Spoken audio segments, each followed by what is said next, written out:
السلام عليكم خوتي خواتاتي، لاباس عليكم؟ الحمد لله. خوتي غادي نقدم معكم واحد الاكله ديال اللوبيا بيضه.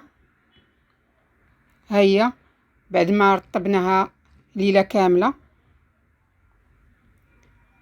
العطريه، قزبر، التحميره، الكمون والخرقوم. سمحوا لينا الصوت تقطعوا، كنعاودوا نسجلوا.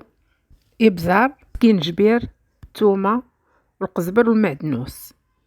شويه القديد من بعد ما نكونوا رقدناه في الماء مده ساعه تقريبا باش تحيد منه الملوحيه، وشويه المطيشه مطحونه. خوتي خواتاتي، اللوبيا تنديروها في الطنجره، تنديروا اللوبيا ديالنا في الطنجره، تنزيدوا على القديد،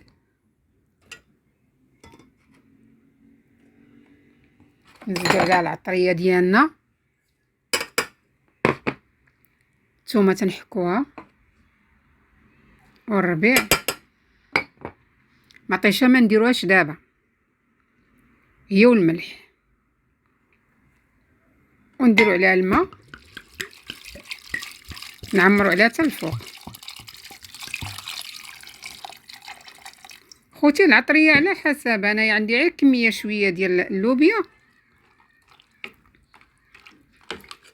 عندي كميه قليله، داكشي علاش درتها شويه ديال العطريه وشويه ديال 3 ثومات.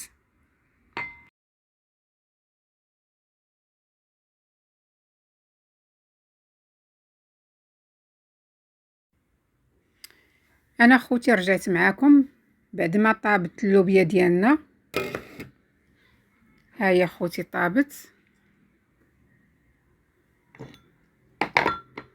ها هي طابت. غنضيفوا ليها مطيشه، هاد المطيشه راه هي طيبه بعدا.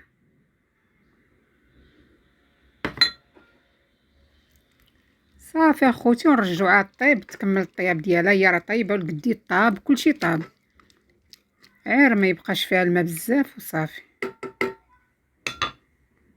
نتلاقاو من بعد اخوتي. بغيت نشير خوتي خواتاتي لواحد المساله مهمه، ان هاد القناه ديالنا قناه ديال الطبخ الاقتصادي، والاطباق اللي تنقدموا لكم هي عباره عن اطباق يوميه عاديه كنستعملوها حتى حنا، يعني غير مكلفه وبطريقه مبسطه. فنتمنى تكون قناتنا كتعجبكم، وما تنساوش تشاركوا وتزيدوا تشاركوا وتبارطاجيو باش دائما نجيب لكم الجديد ونتشجعوا على المواصله.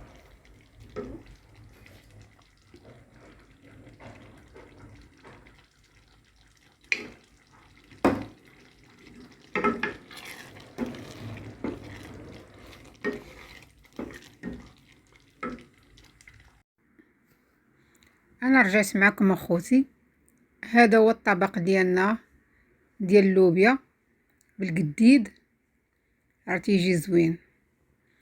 انا ما تنديرش الزيت في الاول حيت القديد فيه الشحمه وداكشي، حتى الاخر عاد تندير الزيت، زيت البلديه، وملي تيطيب تنديرو شي خويط من الفوق.